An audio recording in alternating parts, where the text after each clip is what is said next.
고품격 나날이 방송 한진희 장전의 원투펀치 212화 방송 시작하겠습니다.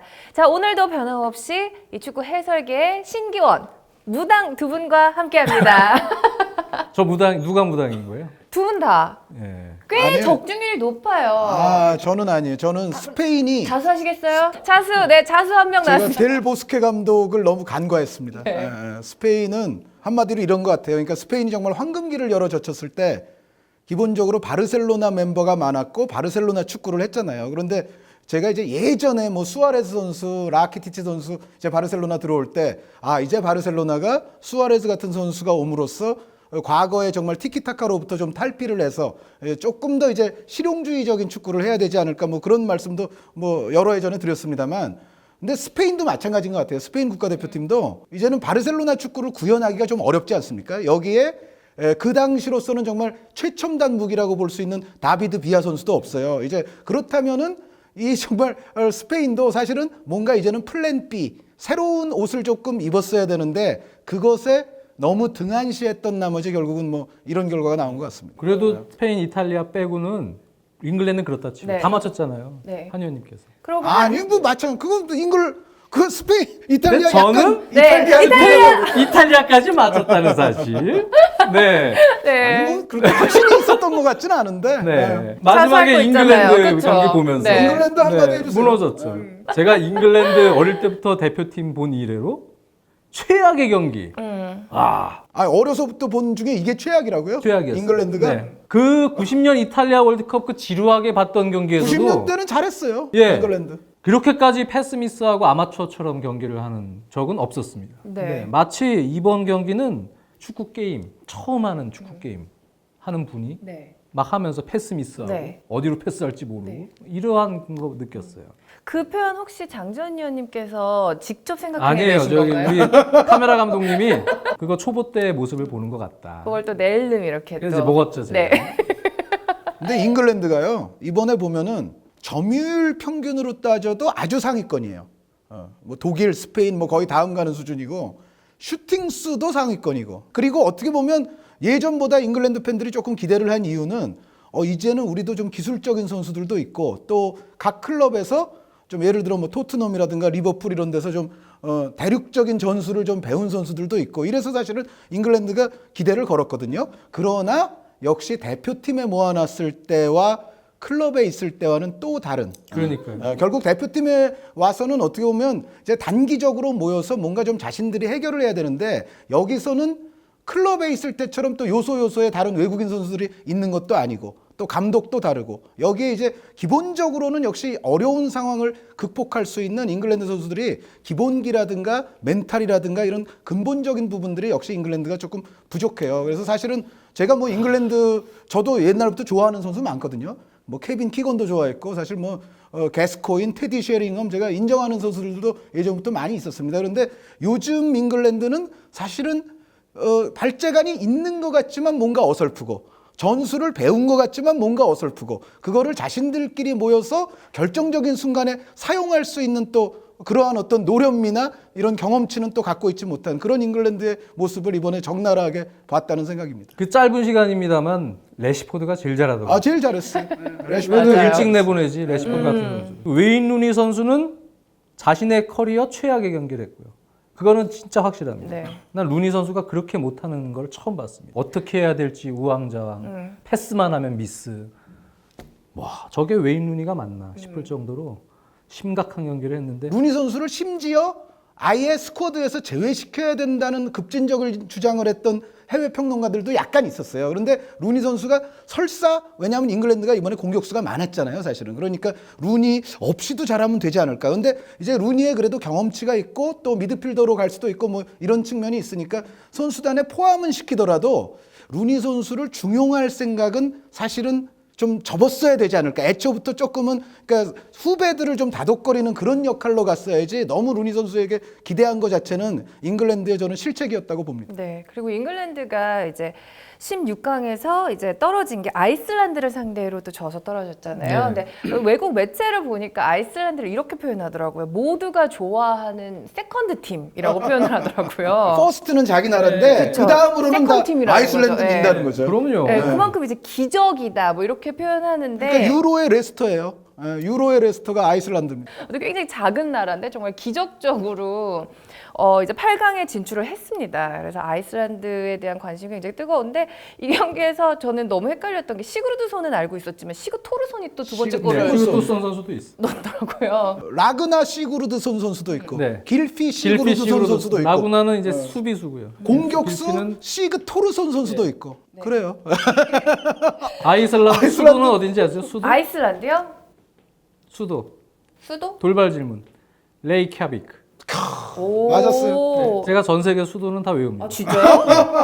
제가 원래 그런 거 어디라고요? 외우는 거 취미예요. 레이크카빅. 레이캬비크. 레이카비크. 아이슬란드인데 호수가 수도인 거예요? 그딴 거 모르고. 네. 그딴 거 모르고 그냥 이름만 그냥 알아요. 장지연 씨는 네. 단순 암기예요. 예. 저희가 이제 오프닝에서 다 짚어본 것 같습니다. 유로 8강에 대한 이야기를 해야 될 것 같아요. 이제 8강에 올라가는 팀들이 다 정해졌는데 폴란드, 포르투갈, 웨일즈, 벨기에, 독일, 이탈리아 그리고 프랑스, 아이슬란드 이렇게 8개 팀이 8강에 진출을 하게 됐습니다. 네. 자, 그래서 저희가 이제 이 4경기 프리뷰를 해드려야 될 텐데요. 자, 먼저 폴란드하고 포르투갈부터 시작을 해볼게요. 이거는 뭐 저희 지금 그거 방송을 지나갔어요. 네, 지나갔어요. 보게 되면 이미 경기 끝났어요. 그래서 우리가 뭐 얘기해 봐야 분명히 두 가지 반응입니다. 오, 1번. 2번. 네, 2번. 네, 그 반응 중에 하나예요. 네, 말씀해 보시죠. 제가 장 의원님 표현 하나 빌려올게요. 네. 포르투갈도 여태까지 보면 늪축구 비슷한 걸 했어요. 특히 이제 크로아티아전이 아주 적나라했었죠. 근데 폴란드도 그 어느 팀보다 지금 실점이 적으면서 사실은 이제 수비에 중점을 둔 축구예요. 근데 두 팀이 만나면 뭐 쿠바 선수라든가 이제 레반도프스키 선수를 믿는 결국은 역습을 이제 폴란드가 시도할 거거든요. 여기서 포르투갈의 수비가 폴란드의 역습을 얼마나 버티느냐고 대회 전부터 밀었던 거를 약간 밀어야죠. 느낌상은 포르투갈이 조금 더 기분이 좋지 않냐. 예. 한 의원님 말씀대로 포르투갈이 일단 체력적으로 지금 다른 팀들에 비해서 많이 처져 있는 건 사실 같아요. 평가전 때 이 대회를 앞두고 치렀던 평가전들을 보면 그때보다도 기동력이 많이 떨어져 있습니다. 주앙 마리우든 안드레 고메즈든 미드필더들 좀 기대를 했던 선수들이 지금 폴란드보다 하루 덜 쉬고 경기를 치르고 폴란드 같은 경우는 일단 크리오비악과 포백 라인들이 수비가 늪축구 말씀하시는데 오히려 폴란드가 먹을 것 같은데 안 먹고 이런 경기들이 네. 상당히 많습니다. 크리오비악 선수 폼은 아주 좋습니다. 네. 그래서 웬만해서는 그렇게 실점을 폴란드도 많이 할 것 같지 않고 오히려 포르투갈이 한 의원님 말씀대로 크로아티아전처럼 약간 조심스럽게 운영할 가능성이 높은데 폴란드도 역습 나갔을 때 양 윙어들은 지금 컨디션이 괜찮기 때문에 전체적으로 수비는 비교해 보면 포르투갈이 폴란드보다 약간 불안한 면이 있거든요. 여기서 레반도프스키 선수는 과연 첫 골을 터뜨릴 수가 있을 것인가. 그렇게만 만약에 폴란드가 한다면 포르투갈의 시나리오는 상당 부분 꼬일 가능성이 있습니다. 근데 저 생각에는 이제 폴란드가 가장 제가 봤을 때 문제가 뭐가 느껴지냐면 측면은 괜찮아요. 그로시츠키, 쿠바, 기술과 우당탕탕 어느 정도 그런 역습 능력은 좋은데 확실하게 보이는 부분은 창의적인 미드필더가 없습니다. 이건 원래 없이 시작한 거예요. 그러니까요. 그러니까 그 부분에서는 포르투갈이 좀 나은 것 같아요. 그렇죠. 예. 그래서 역시 그렇게 뭐 주도를 어떤 팀이 주도를 할지는 모르겠습니다. 사실 이 경기는요. 근데 전체적으로 약간 실리적인 운영을 포르투갈이 할 경우에 결국은 배우에 대한 어떤 한 번의 찬스를 포르투갈이 그래도 하나 만들어주지 않을까. 네. 네, 그래서 저는 포르투갈 쪽으로 걸고 있습니다. 그런데 이 경기는 이미 지나갔어요. 그렇죠. 네, 저희가 이렇게 열띤 토론을 했지만 이제 방송이 나가는 시점에는 이미 결과는 나와 있다는 점. 네, 그래도 승패만 맞추면 됩니다. 자, 웨일즈하고 벨기에 어떻게 전망하시나요? 이거는 이제 저희 방송을 보시는 분들이 금요일 날 보시면 토요일 새벽에 있는 이제 경기인데 이 두 팀은 팬들이 유로 예선 때부터 보셨으면 알 겁니다. 자주 만났습니다. 유로 예선 때도 같은 조에 있었어요. 그래서 두 팀이 이제 맞대결을 했었고 그전 월드컵 예선에서도 또 같은 조에 있었습니다. 그래서 두 팀이 일단 서로 잘 압니다. 그런데 최근 경기만 보면 이번 유로 본선 전에 유로 예선에서 벨기에가 오히려 웨일즈한테 두 번 다 못 이겼어요. 한 번은 0대0, 한 번은 실책, 나인골란이 헤딩 실책하면서 가레스 베일이 골 넣어서 1대0으로 웨일스가 이겼습니다. 그래서 웨일스가 1승 1무로 예선에서는 앞서 있었습니다만 벨기에가 네. 그 유로 예선 두 경기를 보면 골대 불운도 있었고 그리고 실책성 플레이에 의해서 실점을 하긴 했습니다만 현재 웨일즈의 전력으로 최근에 벨기에가 1차전 이탈리아전 끝나고 선수들과 빌모츠 감독과의 미팅 이후에 경기력이 지금 살아나고 있지 않습니까? 현재 흐름을 놓고 봤을 때는 웨일즈가 골을 넣기는 쉽지는 않을 것 같다. 반면에 이제 벨기에 공격력은 네. 그때보다는 좋습니다. 경기 내용도 좋고. 그래서 전체적으로 보면 웨일즈가 이번만큼은 벨기에에게 쉽지 않다. 그리고 전체적으로 지금 선수들 폼도 괜찮아요. 아자르도 좋고 케빈 데브라이너도 중앙 쪽으로 이동하면서 지금 상당히 폼이 좋고. 그리고 특히 후반 막판에 게임이 안 풀려도 현재 벨기에는 조코 자원들이 상당히 잘해주고 있습니다.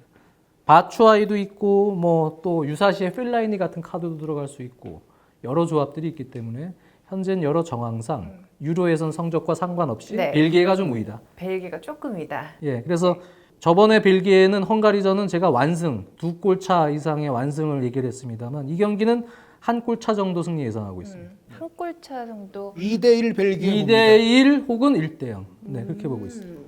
저는 2대1 정도 봅니다. 네. 벨기에. 예.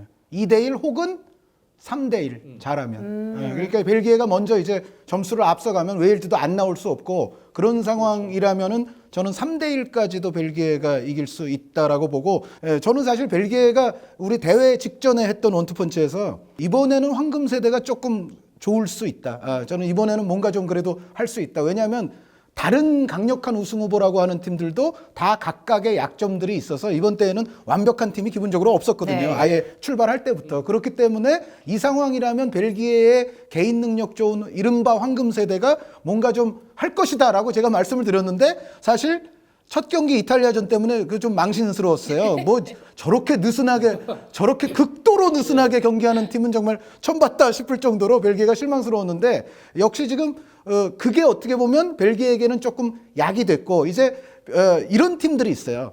대회 중에 사실 이 팀이 어떤 전술적으로나 이런 부분이 별게 없었는데 대회 중에 그게 조금씩 향상이 되고 대회 중에 적응이 돼가는 팀들이 있거든요. 제가 봤을 때 이번 대회 벨기에는 대회 중에 지금 나아지고 있는 사실 그 이전의 준비 단계를 보면 빌모츠 감독이 아주 못했다고 얘기를 해야 되지만 적어도 이 대회에서 한 경기 한 경기를 치르면서는 벨기에가 조금씩 약점들을 개선해 가는 지금 느낌이에요. 그래서 전체적으로 지금의 벨기에라면 역시 아자르까지 살아났고 아자르 데브라이너 그리고 뭐 카라스코가 나오든 메르텐스가 나오든 이 콤비네이션에다가 또 웨일즈가 상당히 수비를 많이 두더라도 역시 벨기에는 그것을 또 허물어뜨릴 수 있는 센터 포워드 내지는 펠라이니 선수를 또 갖추고 있거든요. 그래서 지금이라면은 벨기에가 좀 골을 먼저 터뜨릴 수 있고 그러다 보면은 웨일즈가 좀 이제는 불안해서 나오는데 거기서 벨기에가 추가골을 또 넣을 가능성이 있기 때문에 저는 2골 차까지도 날 수 있다고 생각을 합니다. 근데 또 한 가지 제가 마지막으로 말씀을 드리면 빌모츠 감독이 이탈리아전 조별리그 1차전 전까지 상황만 보면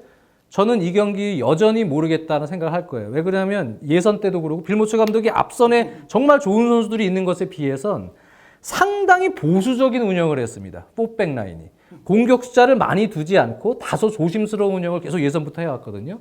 근데 콤파니 선수 부상으로 빠지면서 오히려 토비 알더웨르트 센터백으로 가고 측면 수비수들을 어떻게 할 것이냐 막 이런 선수들 간에 뭐 이런 얘기까지 나오고 이러다 보니까 전체적으로 지금 조별리그 2차전, 3차전 이번에 토너먼트 오면서 경기가 여태까지 빌모츠 감독 경기 중에 앞선으로 나가서는 수비 숫자가 많은 팀을 상대로 가장 공격 숫자가 그래도 활발하고 전체적으로 공격 지향적인 플레이가 좀 가능해진 운영이 되고 있어요. 그래서 그런 부분에 있어서는 역시 수비 숫자를 많이 둔 이 웨일즈를 상대로 측면 쪽을 좀 붕괴시킬 수 있는 저력은 충분히 생겼다. 그렇게 생각이 듭니다. 애슐리 윌리엄스. 네, 뭔가 좀 안 좋을 것 같아요. 이 선수가 약간 지금 부상 기미가 있는데 아마 이 경기에는 나오게 될 수 있을 거거든요. 그런데 나와서 뭔가 조금 불안한 수비를 할 가능성도 있다는 생각이 듭니다. 이것까지 맞히면 진짜 소름일 것 같은데. 근데 이게 역으로 갈 수가 있어요. 애슐리 윌리엄스 선수의 헤딩골로 뭐 웨일즈가 승리거든 이럴 수도 있어요. 네, 자 어쨌든 이제 한진희 위원님, 장지현 위원님 두 분 다 벨기에가 한 골 혹은 두 골로 승리를 할 것 같다 이렇게 예상을 해주셨고요. 자 이번 매치 빅 매치입니다. 독일과 이탈리아. 자 이탈리아가 스페인하고 이제 경기를 했잖아요. 16강에서 보면은 참 스페인을 잘 틀어 막은 그런 모습이 좀 보였거든요. 그렇죠. 과연 독일한테도 이렇게 할 수 있을까?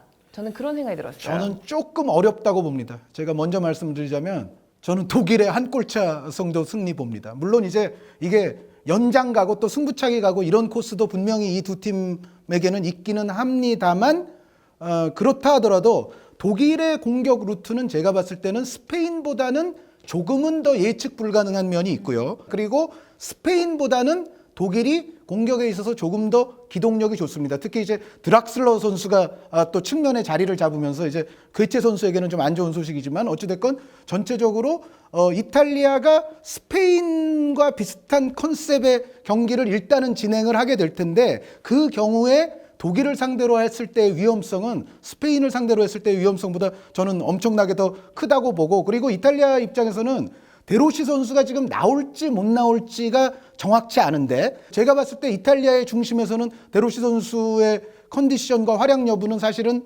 작지 않은 요인이라고 봅니다. 저는 전체적으로 이 대결은 물론 독일이 이탈리아에 대한 징크스가 있어요. 2006 월드컵에도 그랬고 유로 2012에도 그랬고 그 이전으로 따지면 파울로 로시 선수 있던 82년 그리고 저 펠레와 대결했던 그 결승에 누가 가느냐 정했던 70년 월드컵 등등 이탈리아에게 독일은 안 좋은 기분이 굉장히 많지만은 적어도 이번에는 제가 봤을 때는 이탈리아가 독일을 넘어서기에는 이제는 한계에 조금 부딪히지 않겠느냐라는 생각이 있습니다. 그렇습니다. 그게 다인가요? 네, 독일이 제일 네. 잘합니다. 제가 봐도 일단 화려한 기술이 없는 것 아니냐 어쩌고 저쩌고 해도 네. 그래도 볼을 제일 잘 찹니다. 독일 선수들이 기본적으로 패스도 제일 잘하고 독일은 어떻게 보면은 만들어서 측면까지 루트를 통해서 이제 들어가는 스타일인데요. 근데 이제 이탈리아가 정말 고도의 집중력을 발휘를 해서 원래 이탈리아가 지난 스페인전도 수비 라인에서 압박을 좀 강하게 받고 템포가 약간 늦춰지거나 그러면 실책이 좀 많긴 해요. 키엘린이나 이런 선수들이. 그래서 그것을 잘 활용했으면 스페인이 좀 유리하게 갈 수 있었고 그리고 좀 조금 일찍 판단을 해서 나바스나 바스케스 같은 좀 와이드한 맞아요. 윙어들 네. 그런 선수들을 좀 일찍 기용을 해서 측면을 공략을 했어야 되는데 그런 타이밍이 좀 늦었다고 보여지거든요. 아두리스를 넣을 거면 모라타 윙포워드는 쓰지 말고 그냥 모라타 선수를 아예 빼고 그렇죠. 거기에 빠른 윙어를 넣는 게 맞습니다. 낫죠. 네. 사실 스페인전도 스페인이 전략적으로 좀 빠른 판단을 하고 대비를 조금 신중하게 했으면 저는 이탈리아가 좀 위험했던 경기라고 생각이 듭니다.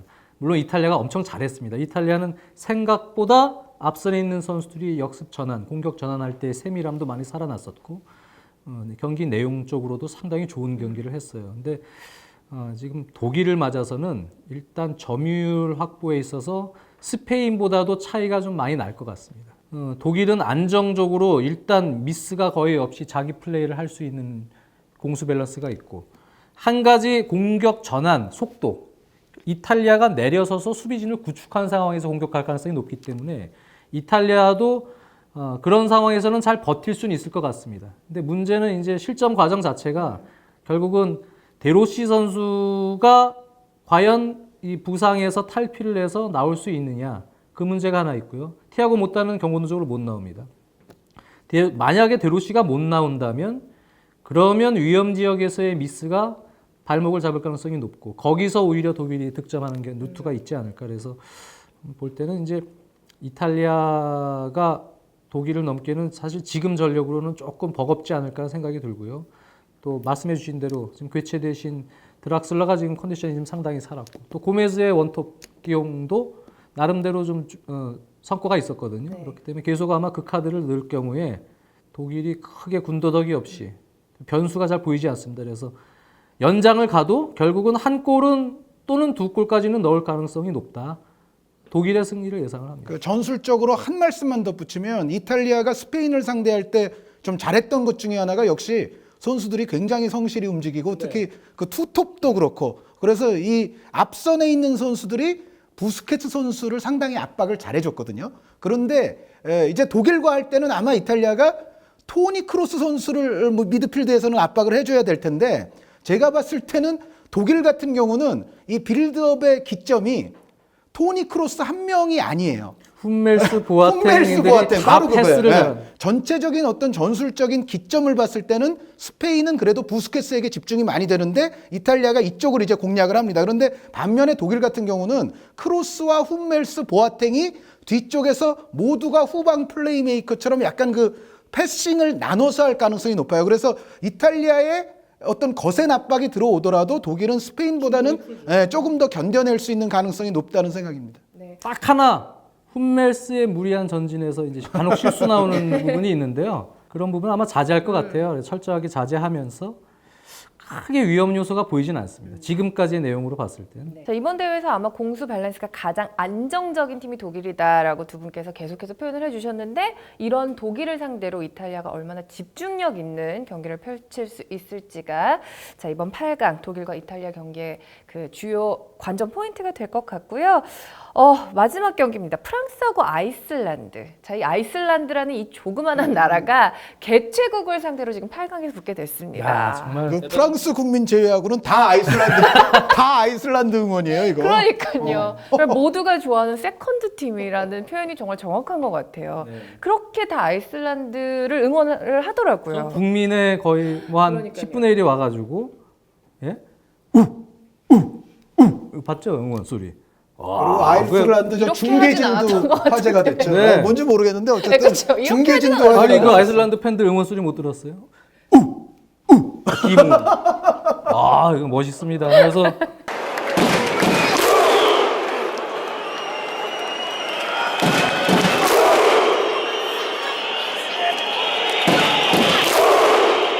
국민들 좋아하는데 이번에는 네. 그냥 질 것 같아요. 네, 프랑스한테. 그렇죠. 사실 모든 전문가들이 프랑스의 승을 보실 텐데 저는 여기서 이제 전문적인 분석이 들어가기 전에 만약에 정말 만약에 아이슬란드가 진짜로 이기고 4강에 올라간다. 그럼 뭐 어떻게 진짜 될까요, 그럼? 유럽 선수권 역사상 최고의 이변이 되겠죠. 아이슬란드가 4강에 오른다면. 뭐 그리스도 우승을 했었고 덴마크도 우승을 했었는데 그들이 우승을 한 것보다도 어떻게 보면 아이슬란드가 4강까지만 가준다면 정말로 대단한 업적이 될 겁니다. 그것도 개최국을 꺾고. 그러니까요. 게다가 프랑스는 정말 강력한 우승 후보 네. 중에 하나인데 근데 이 대결은 저는 한 3대0 정도로 프랑스가 이길 가능성이 높다. 그러니까 뭐냐면은 프랑스와 잉글랜드를 비교해 보시면 쉽습니다. 그러니까 아이슬란드가 잉글랜드에게는 왜 좋은 뭐 내용 결과 다 가져갔습니다. 근데 그 가장 큰 이유는 역시 잉글랜드가 결정적인 미스들이 많죠. 그러니까 패스만 많은 것도 아니고 뭐 슈팅도 결정력도 좀 부족하고 근데 반면에 프랑스는 제가 이번 대회 계속 밀고 있는 얘기입니다만 파예가 안 해주면 그리스만이 해주고 그리스만이 안 해주면 뭐 포그바도 해줄 거예요. 이제 뭐 그런 경기들이 있을 겁니다. 그리고 포그바가 안 해주면 뭐 지루가 해주고 프랑스는 정말 다양합니다. 뭐 코망도 있고 뭐 전체적으로 공격을 엮어가고 뭔가 한 골을 짜낼 수 있는 루트가 프랑스는 그래도 다양하기 때문에 아이슬란드가 이 선수들의 종합적인 결정력을 잉글랜드 상대할 때처럼 버티기는 어렵다. 그러니까 잉글랜드를 상대할 때 아이슬란드가 뭐 잉글랜드 선수들을 제가 무시하는 건 절대 아니지만 그 잉글랜드의 공격진과 공격형 미드필더들을 상대하는 것보다는 프랑스는 훨씬 더 골을 그래도 넣을 수 있는 확률들이 높은 선수들이 여러 명이기 때문에 전체적으로 굳히고서 레스터 작전 이거는 프랑스에게는 조금 안 통할 가능성이 저는 높다고 생각을 합니다. 그리고 아이슬란드가 잉글랜드전에 승리를 했지만 앞서도 말씀드렸다시피 잉글랜드가 그 경기는 네. 우리가 흔히 비교해서 얘기하면 그 경기력으로 아시아 월드컵 2차 예선에 왔어도 떨어집니다. 그런 경기였어요. 잉글랜드는 3차 예선도 아니고 2차 예선에 가도 떨어질 정도의 경기를 했어요. 제가 보면 아이슬란드가 그렇다고 경기를 전반전에 이제 골 넣는 장면이나 여러 가지 그런 부분들 좋은 장면도 있었습니다. 전체적으로 봤을 때는 그렇게 세밀한 부분이나 여러 가지 부분에서 프랑스를 넘기는 힘들고 물론 이제 변수가 이 경기는 경고 누적 선수가 있습니다. 프랑스가 센터백 라미가 있고 또 캉테 선수 수비형 미드필더 캉테가 경고 누적으로 못 나옵니다만 어차피 프랑스가 아일랜드와 이번 토너먼트에서 붙었을 때도 전반전에 아일랜드가 수비 전반에 한 명 정도를 놓고 수비적으로 나섰을 때 캉테, 포그바, 마투이디까지 해서 3명의 중앙 미드필더를 배치했는데 결국은 비효율적인 수비 쪽에 숫자가 너무 잉여 자원들이 남는 현상이 있었거든요. 그래서 전반 끝나고 바로 캉테를 빼고 측면 쪽을 좀 살리기 위해서 코망 선수를 투입을 했어요. 그게 그리스만까지 살려버렸죠. 그렇죠. 그러면서 이제 그리즈만도 살고